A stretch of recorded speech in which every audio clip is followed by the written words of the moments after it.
Hello guys and welcome to How to Socials. In this video I'm going to show you how to tag someone on your Instagram story. So let's start. First, open the Instagram app.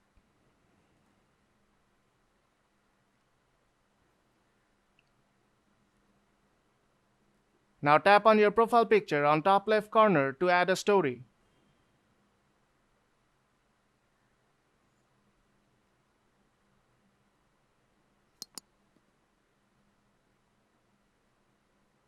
First, I'll just take a picture.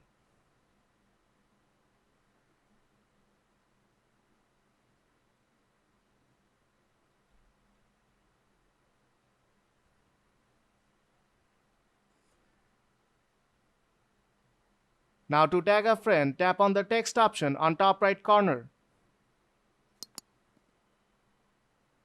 Now type @ and the username of your friend you want to tag, and you'll get the suggestions. Now tap on their profile picture to tag.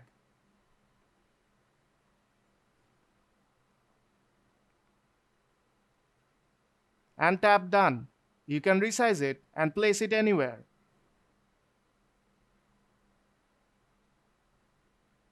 Now tap on Send to from bottom right corner and tap Share to share the story. And your friend will be notified when the story is uploaded. And that's how you tag someone on your Instagram story. So if this video helped you out, don't forget to leave a like. And see you in the next tutorial.